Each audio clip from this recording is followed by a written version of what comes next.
Llegué a Nueva York en los años 70 y eran unos años exaltantes.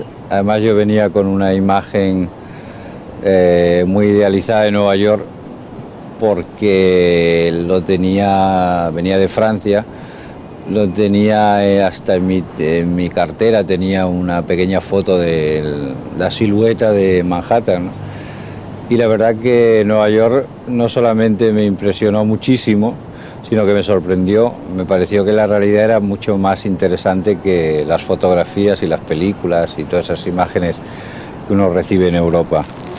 Luego, pues, Nueva York me siguió interesando muchísimo, pero a través de los años Nueva York cambió en el sentido de que esta exaltación de los años 70 de la vida neoyorquina se empezó a convertir en una vida un poco compleja y complicada, y yo personalmente también empecé a complicarme la vida tratando de crear una cierta continuidad en esta ciudad. Nueva York es siempre un lugar de inspiración en el sentido más clásico de la palabra, especialmente porque yo creo que son una de las pocas ciudades donde las imágenes de la vida cotidiana contrastan tanto entre ellas y son tan sorprendentes, y cuando uno cree que empieza a conocer la ciudad siempre aparece algo que desconoce y que lo sorprende a uno, ¿no? Por lo tanto, yo creo que es en ese sentido, para el siglo XX es la ciudad eterna, ¿no? Por su capacidad cambiante, sorprendente, deslumbrante, fascinante, y que en cada edad tiene su aspecto fascinante para uno, ¿no? Que no es solamente la edad no es la ciudad de la juventud exclusivamente, sino que es la ciudad de todas las edades. Estar en Nueva York, como en cualquier gran ciudad, te condiciona siempre. Primero por el lenguaje que oyes, que es muy cambiante y muy veloz. Hay una velocidad en el cambio del lenguaje como en el cambio de la ciudad que te influye enormemente. Por otro lado, pues está uno expuesto de una forma más rápida a cualquier expresión artística, ya sea en el arte, en la poesía, en el cine, mucho más rápidamente, digamos, que en cualquier otra ciudad. Entonces, en el momento de escribir es muy difícil quitarte eso de la cabeza. Por lo tanto, supongo que, y creo y estoy seguro, que influye en tu forma de escribir. La ciudad te indigna siempre, porque hay problemas sociales que toda gran ciudad implica. O sea, el espacio urbano, al convertirse en algo enorme y monstruoso en ese sentido, va perdiendo todo el sentido de comunidad, que era el origen de lo que era la ciudad, estar juntos. Y por lo tanto, de vez en cuando en mi poesía, por ejemplo, El fin de las razas felices, hay momentos de indignación, supongo, o de constatación de problemas y de conflictos que uno quisiera que estuvieran resueltos. Ninguna gran ciudad lo va a resolver, por lo tanto Nueva York tampoco. Entonces quizás a estas alturas, tanto de mi edad como de mi creación, empiezo a pensar que lo mejor es sacar producto de esas diferencias, de esos conflictos, de ese caos que significa la ciudad y que significa Nueva York. Mi poesía es una forma de constatación, de testimonio más bien que de protesta, como se podría entender la idea de protesta. Lo que ocurre es que definitivamente hay momentos que son denunciatorios, es decir, que denuncias hechos que ocurren a tu alrededor que te gustarían que no fueran así, que fueran mejor. Pero sistemáticamente no escribo una poesía de protesta. Trato de, como digo, de ser testigo, y como testigo, solamente al describir de una forma poética o imaginativa un espacio y unas circunstancias, es posible que para un lector de otro lugar o de esta misma ciudad puedan parecer a veces como una manera de protesta, pero pues sería protesta igual que protesta uno sobre sí mismo, sobre su cuerpo, sobre cosas que hace y que no debería hacer.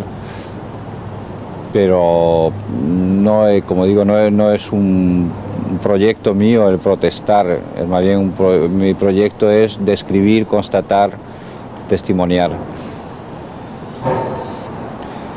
Nueva York es una ciudad violenta como todas las ciudades, porque es violento el hecho en sí de que existan las ciudades. Las ciudades son unos artefactos que se han puesto de una manera bastante artificial dentro del espacio rural. Entonces la existencia de la ciudad es de por sí violenta.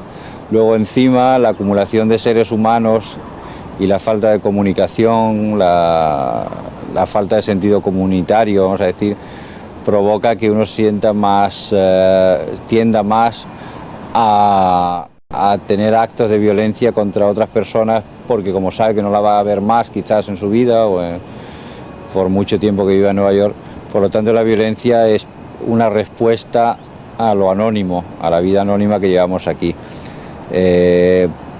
Por otro lado, la violencia es parte de la cultura, es parte de la tradición occidental. Yo no creo que en la Edad Media la violencia fuera menor que actualmente, al contrario, yo creo que era mayor, porque en la Edad Media todo el mundo llevaba su cuchillo en el bolsillo para comer, para cualquier actividad, y hoy en día pues algunas personas lo llevan y lo usan, y encima de llevar cuchillos pues llevan pistolas. Pues nada, es igual, está ahí y hay que sacarla y sacarla a la luz y convertirla en expresión para ver si podemos mejorarla. Pero tengo la impresión que va a ser muy difícil que la eliminemos, es parte de nuestra vida. De la ciudad me gusta casi todo y de la ciudad me molesta casi todo. Lo que más me gusta de la ciudad es poder estar solo, que es una ironía respecto a una ciudad, puesto que la ciudad es enorme y está llena de gente, ¿no? Pero yo creo que hay esa capacidad importante que tiene la ciudad y el ambiente urbano, es que uno puede aislarse y a la vez compartir lo que uno quiera, cuando quiera, con quien quiera. Y esa opción no se da en el ámbito urbano, en el ámbito rural, perdón. En el ámbito rural convives y debes convivir y no tienes más remedio que estar con la gente que estás y es muy difícil aislarse. Entonces yo creo que esa dicotomía entre aislamiento, soledad y capacidad de compartir con mucha gente aspectos de tu vida y de tu creación y de tu persona solo se da en las grandes ciudades. Me considero un poeta urbano, aunque haya muchas alusiones a mi tierra, al lugar donde nací, a España, a mi pueblo. Pero soy un poeta urbano porque pienso como una persona que se ha educado normalmente en grandes ciudades y que su lenguaje está obviamente influido por estas grandes ciudades. Aunque, como digo, a veces evoque otros espacios, quizás con nostalgia, quizás con deseo, quizás pensando que podría ser mejor estar allí, pero soy un poeta urbano, sí. Una ciudad como Nueva York no se le conoce nunca totalmente, es como un amante. Que siempre hay sorpresas y cuando menos te lo esperas, pues te sorprende con novedades. En ese sentido yo creo que Nueva York es un laberinto maravilloso, que uno vive casi su experiencia personal de ese espacio de Nueva York, que es los lugares que te interesan a ti, los lugares donde vas siempre, pero luego cuando te dejas aventurar por la curiosidad, resulta que siempre descubres algo nuevo y que siempre descubres algo que te atrae, algo que te fascina. Por lo tanto, en ese sentido es una ciudad muy atractiva, a pesar de los años que llevo viviendo aquí, que son ya casi 20, esto me parece y me sigue fascinando como ciudad.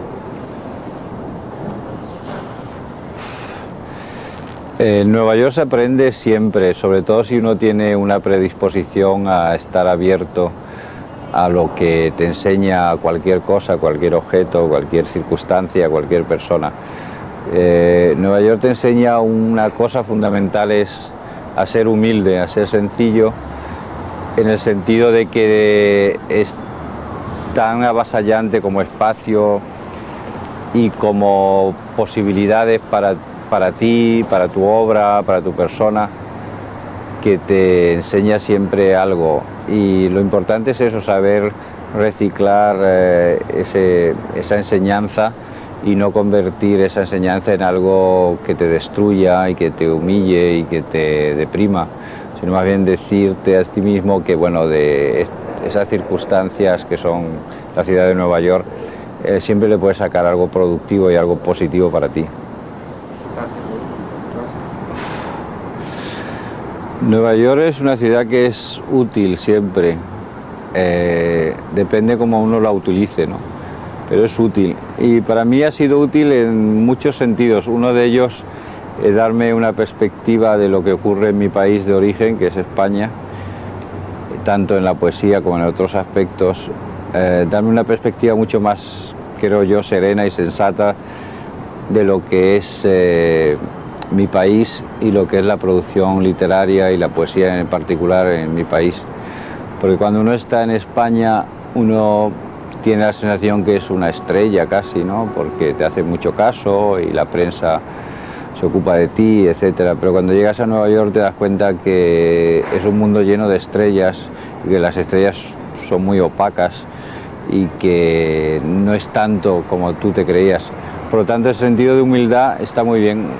Aprende uno mucho de eso y quizás se hace más grande porque el reto es mayor en Nueva York. Conquistar a Nueva York es siempre un reto y por lo tanto es un aprendizaje de humildad y de grandeza.